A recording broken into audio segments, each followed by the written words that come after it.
mbere na mbere ya byose mbanje kubifuriza ibihe byiza, mbanje kubyifuriza kugubwa neza. Inshuti zacu mukomeje kubana natwe aho mudukurikiye muherereye hose mu bice bitandukanye, tubahaye ikaze mu makuru yacu. Ni amakuru udakwiye gucikwa.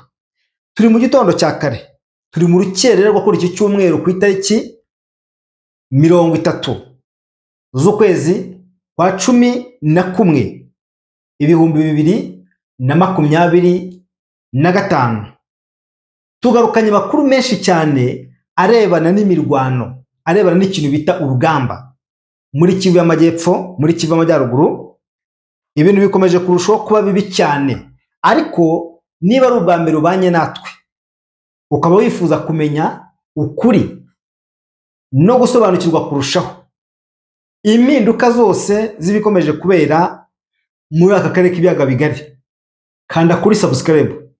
Dufite amakuru menshi yaba muri Kivu y'Amajyepfo yaba muri Kivu y'Amajyaruguru. Wowe icyo usabwa ni ukubana natwe. Niba ari ubwa mbere ugakanda kuri subscribe, niba usanzwe ubana natwe kandi ukanda kuri like.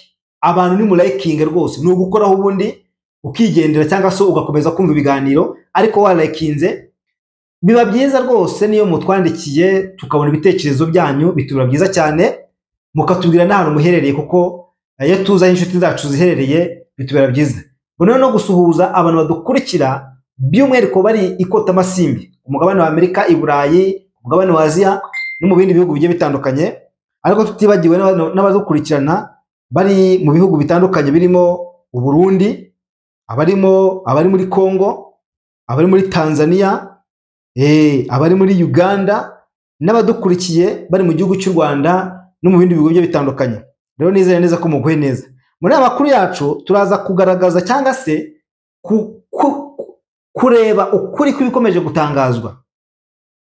Imirwano ikomeje guca ibintu, imirambo ikomeje kugenda inyanyagira igaragara mu bice byaberemo imirwano.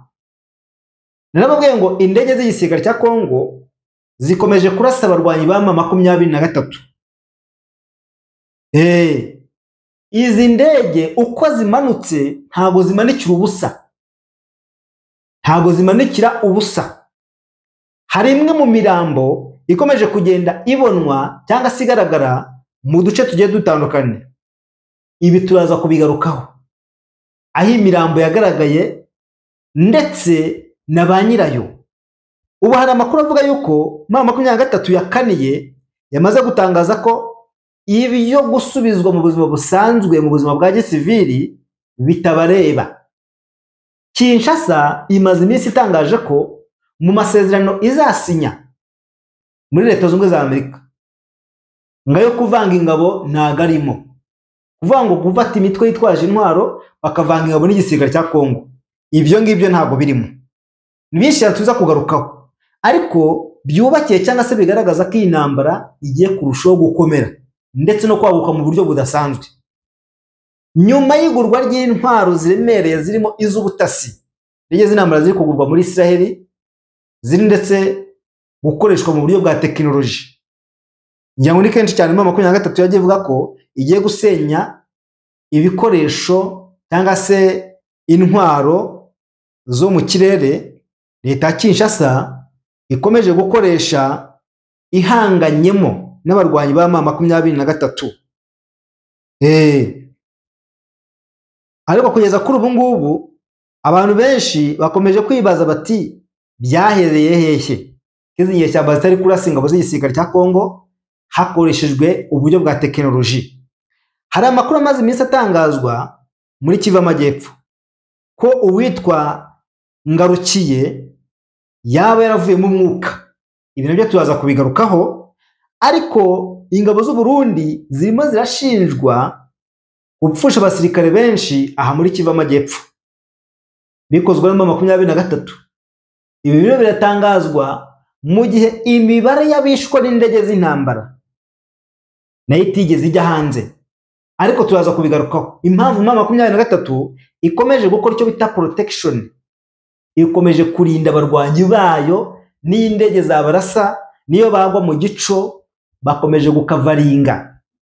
abantu babo ku buryo bukomeye cyane. Ntabwo ari byo gusa, ni byinshi cyane tuza kureba bitango ni Che Guevara wa FDLR yaje gusobanura byinshi ku bucuruzi bw'amabuye y'agaciro, ariko nanone ntabwo tubureka kubabwira ko ingabo z'u Burundi, igisirikare cy'u Burundi kiri kurwana mu burasirazuba bw'igihugu cya Kongo gikomeje guhangana n'abarwanyi ba 23. Twirwaneho, twirwana no yinjiye muri no ntambara, ariko bakomeje gutabaza kweri. Ubu nuvuga ngo noneho barimo baravuga bati nta wemerewe gutabaza. Baravuga bati uratabaza ibiki? Mugomba kwirwanaho, mugomba kwirengera, nta mpamvu yo kujya gusakuza mutabaza abatari kubumva, batari kubatega amatwi. Ibi byose rero nibigaragaza yuko ikintu bita intambara, ikintu bita imirwano gikomeje kurushaho kwaguka ndetse no kuba ari imirwano mibi cyane ikomeje kubera hariya. By'umwihariko reka dutangirire ku mirwano imaze iminsi iri kubera muri Kivu y'Amajyepfo, aho imirwano yaje kuvuga ko ingabo z'u Burundi zayiguyemo. Ingabo z'u Burundi zirashinjwa kuba zaraguye mu rugamba zihanganyemo n'abarwanyi ba M23. Ariko izi ngabo z'u Burundi gutakaza abasirikare ni kimwe, ariko no gusubizwa inyuma bakamburwa ibice bari kurinda nabyo ni ikindi.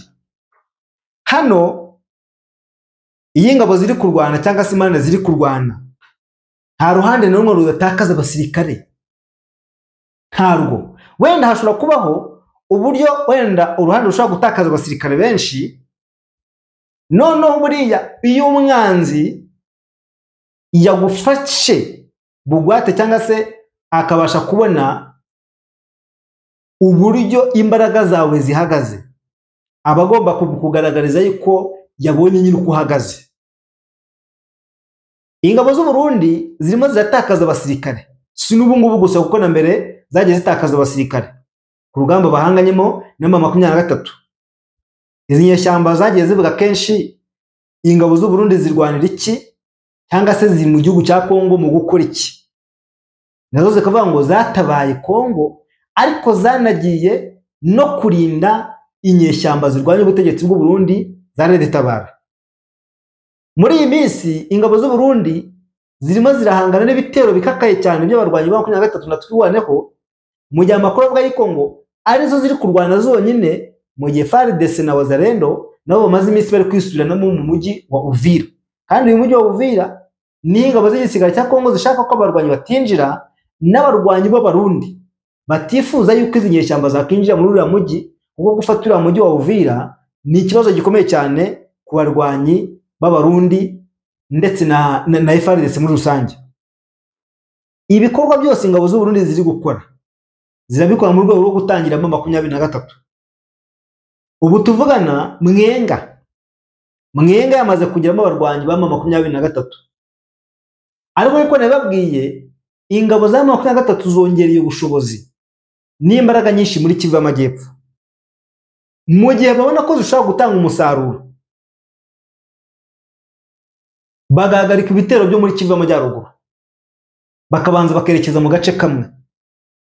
Kuko uku gutarataza cyangwa se gufata ibice bibiri ugashyiramo ingufu uhanganye n'ingabo z'igisirikare cya Kongo, kandi bigaragara ko izi ngabo z'igisirikare cya Kongo zo ari nyinshi muri Kivu y'Amajyaruguru, n'ibintu bitero by'indege byatumaga M23 itarushaho kwaguka ndetse no gukora inshingano zayo.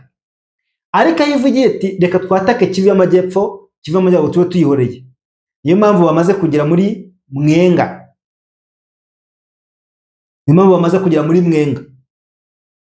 Ingabo z'Abarundi zirimo zirashaka indi tekinike ziri bukoresha kugira ngo zisubize inyuma abarwanyi ba 23.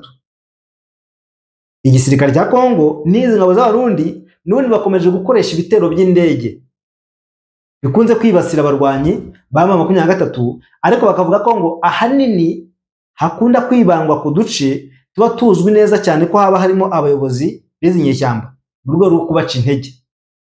Ibi rero ntabwo biri gukorwa na leta ya Kinshasa gusa, ahubwo birimo birakorwa n'ubufasha leta ya Kongo iri kugenda ihabwa ibi bihugu byose bikomeye. byose bigaragara ko biri inyuma ya Perezida Tshisekedi, kuko nabo bashyigikiye ko umujyi wa Goma ufungurwa nk'ikibuga cy'indege kikifashishwa. Ariko Kinshasa yabanje kubigaragaza mu rwego rwo kugira ngo izi nyeshyamba zigaragazwe nk'umutwe w'iterabwoba, uko barwanya Al-Shabaab, Boko Haram, Islamic State, Hamas na Hezbollah. Ariko M23 nabo bayirwanya.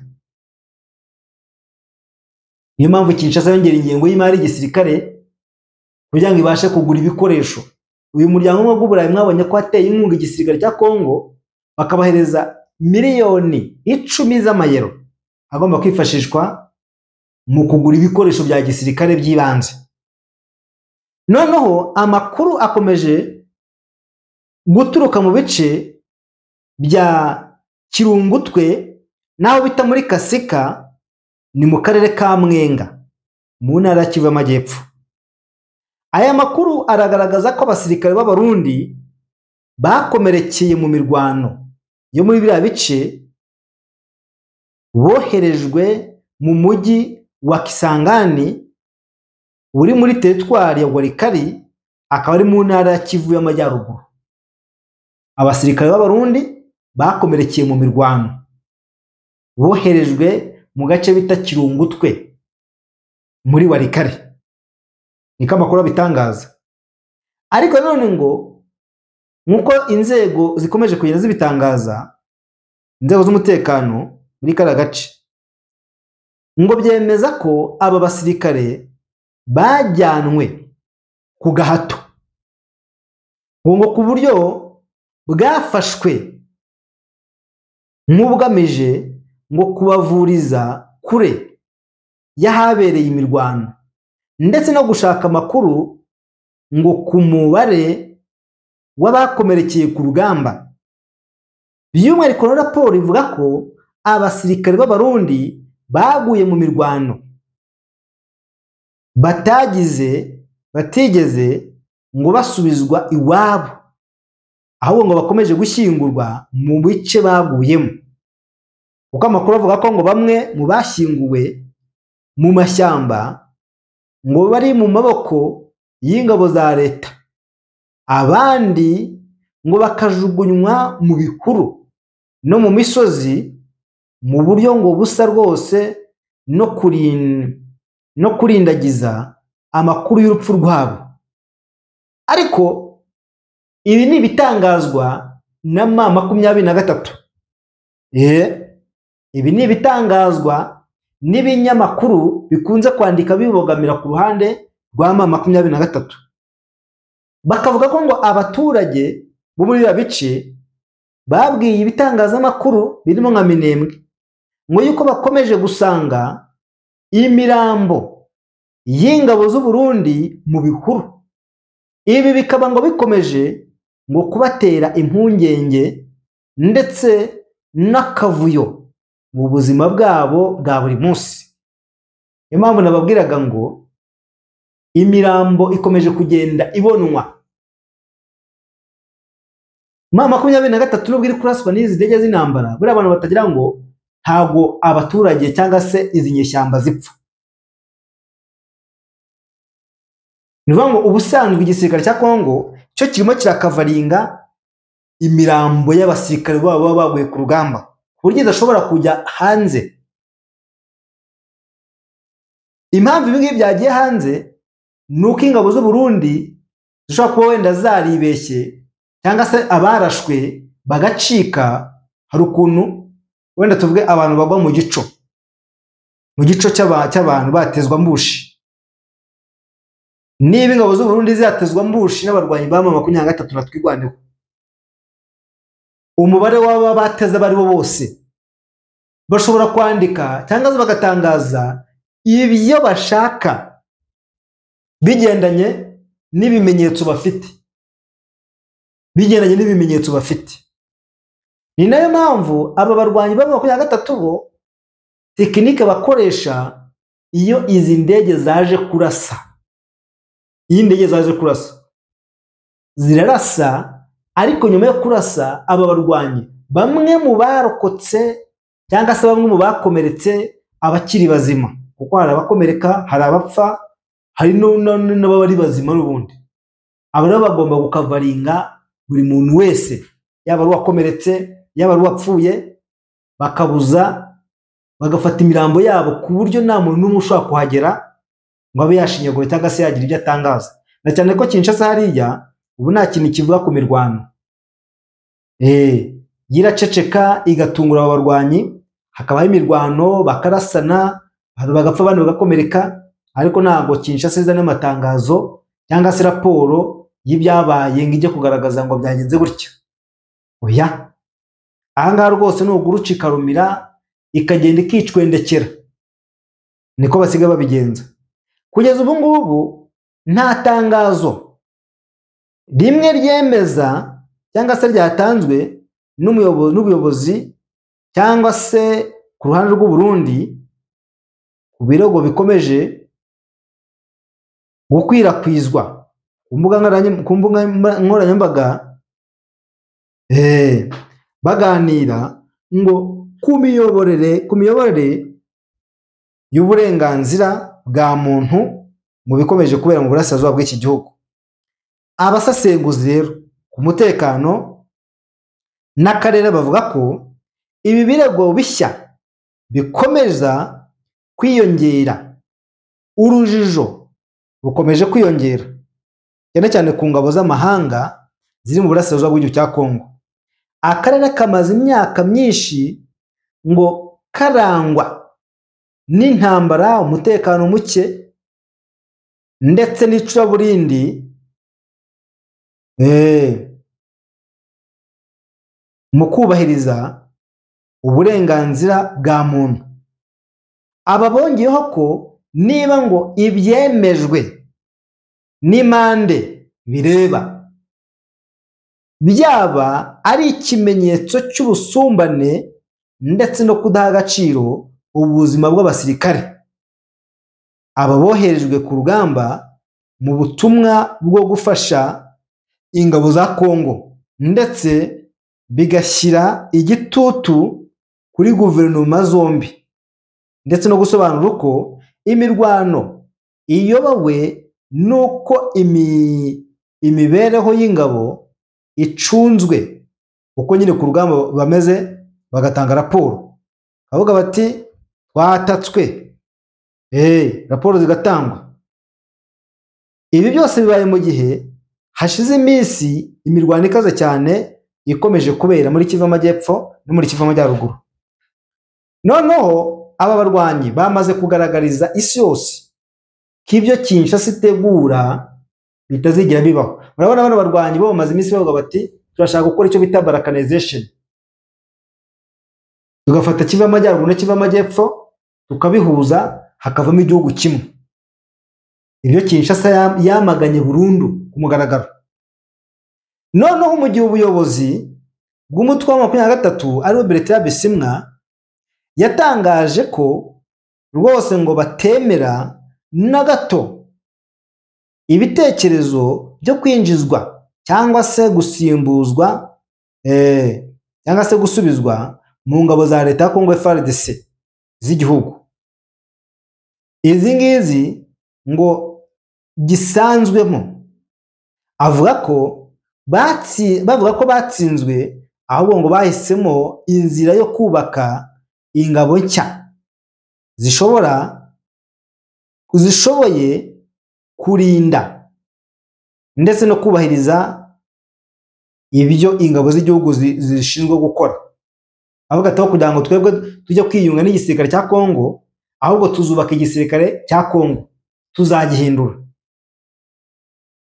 Ibi yabivuze kenshi kandi rwose ngo bagomba kubikora ndetse no kwemeza byimazeyo ibi biganiro. Kwinjizwa mu basirikare ba Kongo FARDC mu ngabo zatsinzwe nk'ingabo zatsinzwe ni inzira rwose ngo duhisemo, ni inzira ngo bahisemo kubaka ndetse no kuyobora ingabo nshyashya igihugu cya Repubulika Demokarasi ya Kongo gikeneye. Ibi yabitangaje mu gihe rwose ngo harushaho kugaragara umwuka mubi mu bihugu hagati ya guverinoma ya Kongo iy'umutwe witwaje intwaro wa 23 n'inama yawo ya politiki. Iyi ngiyi ishyigikiye ko habaho rwose ngo impinduka zifatika ku miyoborere y'igihugu n'umutekano. Kugaragaza ko ngo batemera kongera kwinjizwa mu gisirikare cya FARDC ni ikimenyetso cy'impinduka. Ni ikimenyetso rwose cy'impinduka ngo ariko ikomeye mu mitekerereze ya 23 igaragaza ko rwose bari kwitegura gushyiraho inzego zabo bwite za gisirikare no kwigaruriraho kwihagararaho nka leta nshya cyangwa se igice cyihariye leta itagomba kuvogera. Aya magambo y'abisimwa asobanura kongera gufatwa n'ubutegetsi bwa Kinshasa nko kwigomeka ku mategeko y'igihugu, ariko n'urundi ruhande ngo atanga igishusho y'uko ibiganiro bishyigikiye kugarura amahoro bizaba impinduka zifatika mu turere tw'ibi bihugu. Bisimwa rero na 23 bavuga ko ngo barambiwe guhezwa, gusubizwa inyuma mu masezerano adashyigikirwa cyangwa se ngashyirwa mu bikorwa, ndetse no gusubizwa mu ngabo zitagira umurongo cyangwa se icyerekezo gifatika. Bavuga ko ingabo z'igisirikare cya Kongo ari rwose ngo nta cyerekezo ziba zifite. Ibi bishobora kuba rero ngo intangiriro y'igihe gishya cya politike n'umutekano muri Kongo, aho 23 ishaka kugira ijambo mu kubaka inzego nshya z'igihugu. Uko byagenda kose abarwanyi baravuga bati tugomba kugira uruhare mu kubaka inzego nshya z'igisirikare cy'iki gihugu cyacu. Nguko rero nanone rero amakuru amaze iminsi avuga ko hari bamwe mu basirikare bapfuye, ariko izi nyeshyamba zivuga ko bagihari. Ubwo nuvuga ngo leta ya Kinshasa yavuze ati twabashije kunangura bamwe bayobozi ba FCM23, ariko minsi yashira abarwanyi baravuze bati harimo abasirikare twatakaje bakomeye. Abangaba barashwe n'indege. Amakuru mashya rero aturuka mu Minembwe mu ntara ya Kivu y'Amajyepfo, mu gace kagenzurwa n'umutwe we twirwaneho, gaherutse ngo kwibasirwa n'ibitero by'indege z'igisirikare cya Repubulika ya Kongo. Yemeza ko uwitwa Fande Samu ndakuriye ngarukiye, uyu nguyu rwose ngo yari umupasiteri w'umuyobozi mu bya gisirikare, ngo aracyari muzima. Ibi byatangajwe nyuma yo kunyomoza amakuru yakwiyakwiye bose n'abegamiye ku butegetsi bwa Perezida Felix Antoine Tshisekedi. Aba ngo bavuga ko uwitwa Ngarukiye yaba yaracitse amaguru yombi nyuma yo kuraswa n'indege z'igisirikare cya gisirikare cya Kongo FARDC za Sukhoi 25. Umwe ngo mu baturage batuye muri kara gace ka Minembwe yabwiye ibinyamakuru ko rwose Afande Samu Ngarukiye ngo yacitse amaguru yombi, ngo aba ngo nababeshyi kuko ngo bakorera mu kwaha kwa leta ya Tshisekedi. Ati ibi ni ibinyoma, ni muzima. Ati rwose nibyo yavunitse amaguru gake kubera ngo yahirimanye, ariko ngo si ibintu bikomeye cyane nk'uko byavuzwe. Aya makuru y'ibihuha yakomeje gukwirakwizwa guhera kwa gatanu ku itariki 28 nyuma y'uko indege ya Sukhoi 25 iteye ibisasu mu gace ngo kaho bita muri Gakangara hafi ya santire ya Minembwe, ariko nanone ngo bigafata ubusa. Niyo mpamvu ku munsi waje bavuga ngo ibikoresho by'ingabo z'igisirikare cya Kongo byararashe, ariko ngo abaturage bacyari bazima. Abatuye mu Minembwe bakomeje kugaragaza ko rwose ngo hari impungenge z'umutekano wabo, kuko ngo ingaruka z'ibitero by'indege bikomeje gukorwa mu bice byegereye imihana y'abasivili, cyane cyane muri ibi bihe cyane ni ibihe by'imvururu zishyamiranye ingabo za leta n'imitwe yitwaje intwaro iri muri aka karere. Abahatuye rero baremeza ko rwose bifuza ko ibintu ngo byagenda neza, barifuza ko rwose ibintu byagenda neza, ahasigaye ubundi ngo umutekano ukagaruka. Ariko ngo babanje kujya gute? Babanje gukuraho izi nzitizi zose. Izi nzitizi zose rwose bavuga bati zigomba kuvaho, ubundi ibintu bigasubira hehe? Bigasubira mu buryo. Abarwanyi ba FDLR abangaba bamaze igihe kinini cyane bari ku butaka bwa Kongo. Ubu rwose ngo hariho na gahunda yo gushinga umutwe ngo wa FDLR uhamye, ngo uzagaragaramo igisirikare cya Kongo ndetse na bamwe mu bayobozi bakomeye bari mu bihugu bigiye bitandukanye. Uwitwa Lieutenant Colonel Hakaniye Emilien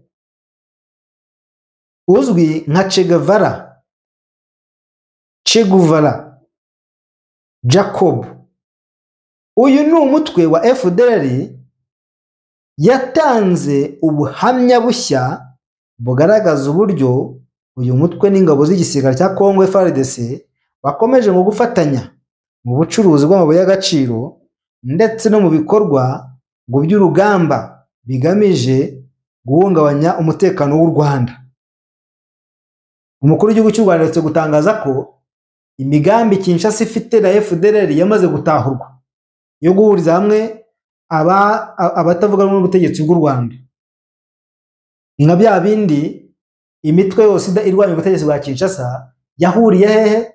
Muri Kenya, bakajya gupanga ibyo guhirika ubutegetsi bwa Perezida Kisekedi. Kuri ubu ngubu wari uhagarariye iriya huriro ariwe Joseph Kabila, ubu ntawe uzi irengero rye, ntawe uzi niba yaramurashe, ntawe uzi niba rwose atekanye cyangwa se yaravuye mu gihugu cya Kongo akaba yaragiye mu bindi bihugu. Ibi ngibi nta muntu n'umwe rwose ubizi. Noneho ibi yabigarutseho ku itariki 28 z'ukwa 11 2025 ubwo yagiranaga ibiganiro n'abajyanama mu bya gisirikare, akaba ari muri za ambasade zitandukanye zikorera mu Rwanda, abereka inzira z'ubucuruzi bw'amabuye y'agaciro bw'amabuye y'agaciro bukorwa na FDLR muri cya gihugu cya Kongo. Uyu bita ngo ni Makaniye wari ushinzwe ibikorwa by'amabuye y'agaciro muri Kongo muri FDLR kuva muri 2008 kugeza muri 2010. Yaje kuvuga ko uyu mutwe wagendaga ngo rwose ngo wibonera amafaranga binyuze mu mabuye y'agaciro, biciye mu mabuye. Aya mabuye agakurwa mu birombe ngo bikize muri Kivu y'Amajyaruguru ku bufatanye n'abasivili abasirikare ba FARDC. We yavuze ati nari nshinzwe gushaka amabuye y'agaciro kuva 2008 kugeza 2010. Twakuraga amabuye mu birombe bya Rubaya Bisiye muri Warikare no muri Kivu y'Amajyepfo. Twakoraga ku bufatanye n'ingabo za Kongo barimo abasirikare, abasivili. Ayo mabuye rero yagurwaga amafaranga, akagurwa intwaro. Yavuze ko iyi rwose ngo ni imikorere yo yatunze FDLR, nitunze FDLR igihe kirekire. Ira ngo ikayigerana, ngo bakegeranya intwaro, ibikoresho, aho ubucukuzi bw'amabuye y'agaciro bugaragaye, bakinjirayo ko babigenzaga. Nanone rero uyu wahoze ari umwe mu bayobozi ba FDLR yahamije ko rwose uyu mutwe ngo w'iterabwoba utari kubaho iyo nta bufasha Kongo yari kubuhereza. Iyo leta ya Kongo iba rwose idakorana na FDLR, uyu mutwe ntuba ukiriho. FARDC iha FDLR intwaro ndetse n'amasasu kugira ngo bakomeze urugamba. Bavuga ko kandi FDLR ibafasha kurwanya umwanzi. Yanavuze ati intwaro FARDC ihereza FDLR atari zo kubafasha mu ntambara zo mu basirikare zo mu burasirazuba bw'iki gihugu, ahubwo ko rwose ngo hari izigenewe ibikorwa byo gutera u Rwanda. Yakomeje abisobanura, aravuga ati ibi bije rero kongera ingufu ibivugwa muri raporo z'inzobere za Loni zimaze imyaka myinshi zigaragaza ihuriro rihamya hagati ya Kongo FDLR, ibikorwa by'ubucuruzi bw'amabuye y'agaciro ndetse n'ubutumwa bwa gisirikare ari abari kubana. Uyu ngo ni Makane yavuze ko yamenye amabanga yose ya FDLR. Aravuga ati nubwo yari ikiri muri Kongo, yizeraga ko FDLR ifite impamvu ifatika zo kurwanya u Rwanda, ariko yaje gusobanukirwa uko rwose nyuma gutaha ndetse no guhabwa amahugurwa mu kigo cya Mutobo gicumbikira abahoze mu mitwe yitwaje intwaro, barabigisha hariya. Yaravuze ati natekerezaga ko rwose dufite impamvu yo gutera u Rwanda, ariko kuva nagera hano nasanze FDLR nta mpamvu ifite. Ibyo rwose batubwiraga byose byari ibinyoma. Nari mfite ubwoba ko rwose nzahura n'ibibazo, ariko igihugu cyadufashe neza ndetse kiduha ibyangombwa buri wese akenera. Kugeza ubu ngubu mu kwezi kwa munani, mu kwezi kwa munani 2025, FDLR yari igizwe n'abarwanyi hagati y'ibihumbi 7 ndetse n'ibihumbi 10.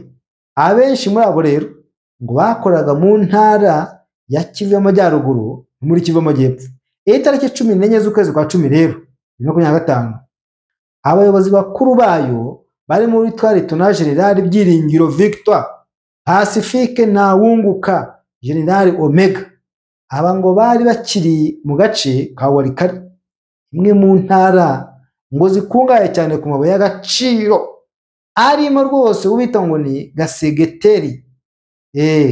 Harimo na za Gasegereti, Koruta, Wolfram, aho rwose ngo FDLR imaze imyaka myinshi ikorera ibikorwa byayo byo kujya gute by'igisirikare n'ubucuruzi bw'amabuye y'agaciro.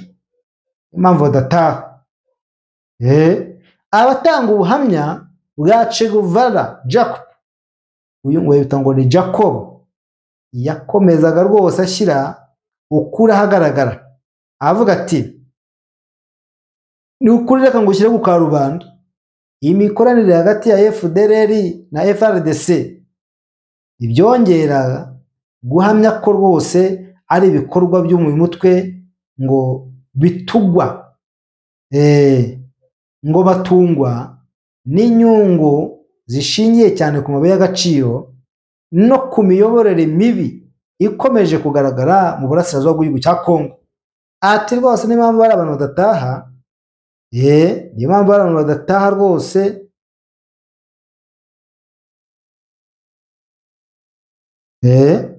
ati niyo mpamvu badataha, bakomeje kugira ibirombe, bakomeje kugira za zahabu, ubwo urumva ibyo byose ntabwo babisiga ngo bagire gute, ngo batahe. Ubu amakuru avuga yuko u Rwanda na Kongo bari mu bihe bikomeye cyane byo guhura ngo baganire. U Rwanda na Kongo bari mu bihe bibi cyane byo guhura ngo baganire. Akwibaza ati se ni gute? Ubu inama yitezwe kuba i Washington muri Leta Zunze Ubumwe za Amerika itariki enye z'ukwezi kwa 12 2025 hagati ya Perezida wa Repubulika Iharanira Demokarasi ya Kongo Tshisekedi Tshilombo na mugenzi w'u Rwanda Paul Kagame. Iyi nama iri ku rwego rwo hejuru mpuzamahanga, ariko ikaba ibera mu bihe ngo by'akajagari kubera impungenge za politike n'umutekano. Iyi nama yashyizwe ku murongo rwose ngo Abanyamerika igamije kujya gute, kwemeza amasezerano yasinywe mu kwezi kwa gatandatu uyu mwaka turimo, ushyira ukwezi kwa karindwi. Aba ngo bagomba gushyira mu bikorwa gahunda y'ihuriro ry'ubukungu mu karere. Washington ikomeje gukora ibishoboka byose kugira ngo rwose haboneke ishyira imbere umutekano mu burasirazuba bw'igihugu cya Kongo. Mu byo Tshisekedi yaje gutangaza rero, yavuze ati ibi byose bizakorwa ari uko u Rwanda rubanje gukura ingabo zarwo mu gihugu cya Kongo. Ibishobora kongera kuba imbogamizi, kuko niba Kinshasa zivuga ngo hazasinywa amasezerano u Rwanda rwakuye ingabo zarwo ku butaka bwa Kongo, kandi u Rwanda rukavuga ko nta basirikare rufite muri kiriya gihugu, mu gihe u Rwanda rushinja Kongo kuba bafite umutwe w'inyeshyamba za FDLR. Ibi birazwi ko abangaba benshi ni bamwe mu bagize uruhare mu gukora jenoside yakorewe Abatutsi 1994, ariko bakomeje kujya gute, bakomeje kuba ku butaka bwa Kongo. Aba rero ngo Kinshasa ntabwo ashaka kubarekura, ashaka kubagumana, cyane ko tumaze kubona yuko baninjiza akayabo k'amafaranga ava mu bucukuzi bwo mu mabuye y'agaciro. Intambara n'imiterere ya politike biracyari imbogamizi, ndetse nta bikorwa bifatika byakozwe mu guhashya umutwe wa FDLR. Kimwe mu byitezwe mu masezerano yo mu kwezi kwa 9, Perezida Kagame yavuze ko Kigali ko u Rwanda rwose rudafite uruhare mu gutinza ibikorwa bya 23, yongeraho ko Kinshasa igomba kubahiriza ibyo yemeye. Uruhande rwa Kongo, umuvugizi wa leta ya guverinoma Muyaya yavuze yuko ngo uruhare rwa Tshisekedi ruzashingira ku gukuraho igisirikare cy'u Rwanda mu gihugu nk'intambwe ikomeye cyane mu gukemura ibibazo by'umutekano mu burasirazuba, icyizere hagati y'impande zombi. Perezida Tshisekedi kandi yaravuze ati kubahiriza amasezerano bisaba amahoro ndetse n'ubusugire bwa buri gihugu n'icyizere. Nk'uko ibintu byifashe rero ubu ngubu, guhura kwa Tshisekedi na Kagame Washington kugaragara nk'ikintu gifite uruhare rukomeye mu mahoro arambye, ariko ngo haracyakenewe gukemura ibibazo by'umutekano mu burasirazuba bw'igihugu cya Kongo kugira ngo amasezerano ashyirwe mu bikorwa neza. Hari ibigomba gukorwa, ibyo leta ya Kinshasa yasabye u Rwanda, ibyo u Rwanda rwasabye leta ya Kinshasa, byose bigomba gushingirwaho. abantu bakamenya ukuri. Niba Perezida Tshisekedi akomeje gutangaza ko nta mpamvu n'imwe adashobora rwose ngo guhagarika intambara, akavuga ati intambara tuzayirwana, ibikoresho turabifite bya gisirikare, turimo turabigura ku bwinshi, akivugira ati twebwe gahunda twahisemo ni uguhangana n'umuma 23. Ubu niyo gahunda, ubu niyo gahunda. Muri gahunda mama 23 ifite icyo bashaka, icyo bifuza ni uguhangana mu buryo bwimazeyo.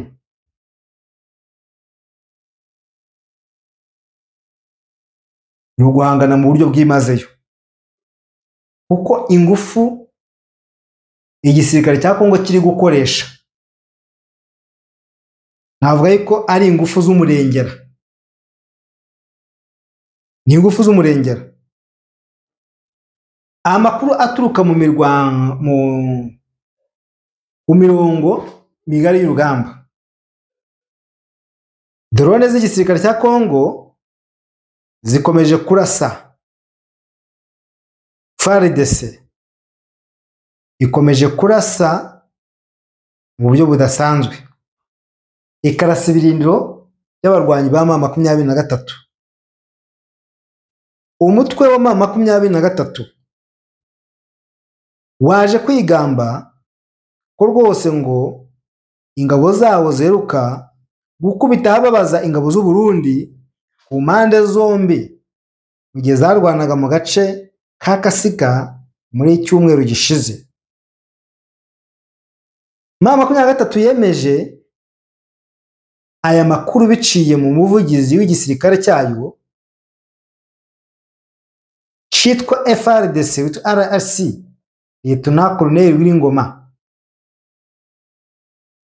Uyu ofisiye mu butumwa yanditse ku rubuga rwe rwa X yaravuze ati birakwiye rwose kumenyesha ko abasirikare benshi b'u Burundi